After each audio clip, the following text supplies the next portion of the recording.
Hi everyone, I hope you're all doing wonderful today. I am the Portfolio Panda. Are you irresponsible with money? Are you going to blow all of your retirement savings on luxury champagne and big screen televisions? Once the money runs out, you'll just hop on the age pension and put your feet up, right?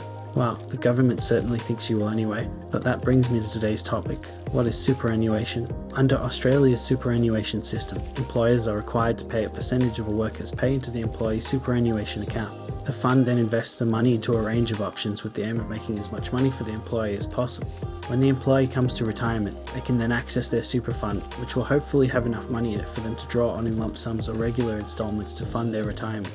Types of super funds. There are a number of different types of superannuation funds to choose from when it comes to deciding where to put your retirement funds. Industry superannuation funds are profit for member funds and began as super for a particular industry like health workers or construction workers. Because profits go to the members and not to the shareholders, they may have lower fees and a choice of insurance offerings that will suit the particular profession that the fund represents. Retail super funds are usually owned and run by financial institutions, such as banks. Although not allowed to run at a profit, they can outsource some components of running the fund to service providers they own, which run at a profit.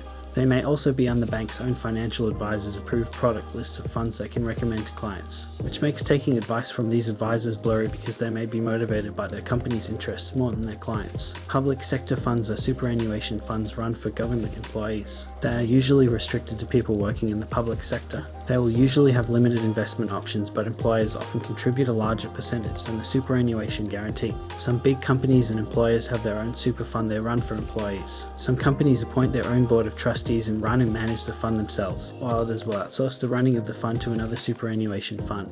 You can also decide to manage your super yourself within a self-managed superannuation fund. To do so, you generally need to become a trustee and have to adhere to the same superannuation rules and regulations as a large superannuation fund. For example, you can't use your fund to invest in assets, such as paintings or classic cars, if it is not in the best interests of maximizing your retirement funds. This is called the sole purpose test. It must be purely for investment income, so buying a house in your self-managed super fund then deciding to live in it is not allowed. While SMSFs provide you more autonomy over investment choices, they are time-consuming. You will have legal responsibilities that you will have to fully understand, and they are often not worthwhile unless you have a high balance in your fund.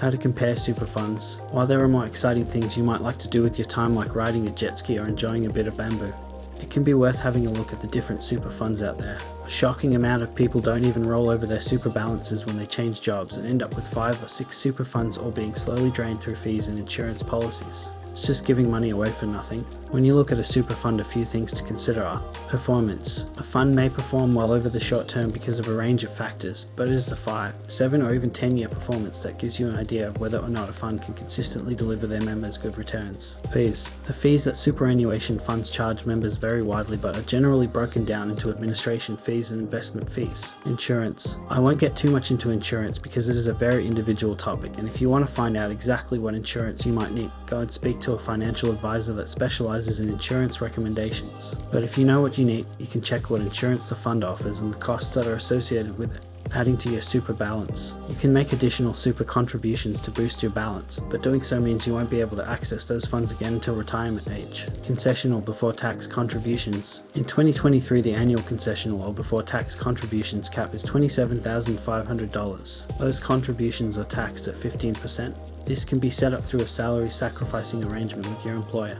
Some may choose to sacrifice a portion of their pay to super, as the 15% concessional tax is usually lower than their tax rate. Non-concessional after-tax contributions. You can also make contributions from your after-tax, but you do not claim an income tax deduction from this. The rules around non-concessional contributions are complicated and different for each person based on a few factors. I won't go too much into this topic. If you want to know more, speak to your accountant. I hope you can have a bit better of an understanding now of what a super fund is. Seeing as a portion of our salary is taken from us forcefully and thrown into these things, we should know what it is that they are up to, or these super fund managers just living it up on our dollars for nothing. As usual, let me know any questions in the comments below, and make sure to share this with your least financially savvy friend, then tell me if I did okay in explaining the topic.